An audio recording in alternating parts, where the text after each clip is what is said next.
ये लोग जो जातिवाद की बात करते हैं, जातीयता की चर्चा करते हैं, इन लोगों से पूछा जाना चाहिए इन लोगों ने अपने कार्यकाल में कितने दलितों के मकान बनाए, कितने सामाजिक न्याय के महापुरुषों को सम्मान दिया। आप देखेंगे जीरो आएगा, क्योंकि किया ही नहीं। ये वोट बैंक के रूप में केवल इस्तेमाल करने के लिए ये लोग एक नया प्रोपोगंडा कर रहे हैं, महापुरुषों को गाली दे रहे हैं, राष्ट्र नायकों का अपमान कर रहे हैं। इतिहास की जानकारी न होने के कारण लगातार इस प्रकार के अनर्गल प्रलाप करते हैं, जिससे समाज में विद्वेष पैदा हो, जातीय संघर्ष खड़ा हो, आपस में लड़ाने की इस दुर्भिसंधि के चलते लगातार माहौल खराब करने का एक प्रयास, लगातार करने का प्रयास। बहुत शक होंगे,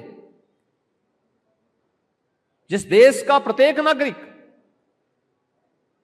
छत्रपति शिवाजी महाराज को सम्मान देता है, वहां पे वोट बैंक के लिए छत्रपति शिवाजी महाराज के प्रति टिप्पणी करना और औरंगजेब को महिमामंडन करना, ये देश के साथ कहां का न्याय है? जो बाबर एक आक्रांता के रूप में प्रत्येक भारतवासी मानता है।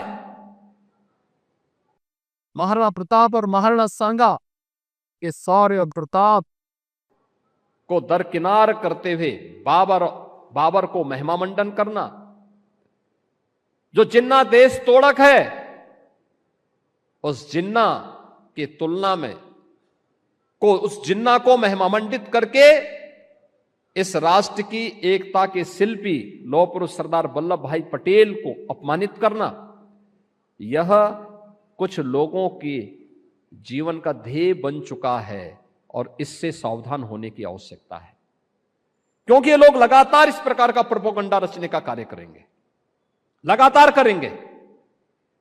अपने स्वार्थ के लिए इस प्रकार के मुद्दों को छेड़ने का प्रयास करेंगे, जो आपस में ही सौहार्द को कम कर सके।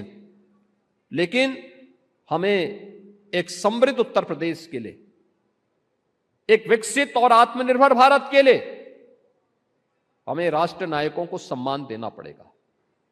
याद रखना, प्रधानमंत्री मोदी जी ने आजादी के अमृत महोत्सव वर्ष में देश के लोगों को पंच प्रण की याद दिलाई थी, और पंच प्रण का एक संकल्प यह भी है कि राष्ट्र नायकों का सम्मान होना चाहिए, हर हाल में सम्मान होना चाहिए, क्योंकि अपने नायकों को विस्मृत करके कोई भी समाज कभी आगे नहीं बढ़ सकता है। और राष्ट्र तोड़कों को अगर कोई समाज सम्मानित करता है तो इसका मतलब हम अपने लिए एक नई समस्या खड़ी करने जा रहे हैं। ये सब मौन है इस समय। मुर्शिदाबाद पे किसी का मुंह नहीं खुल रहा है।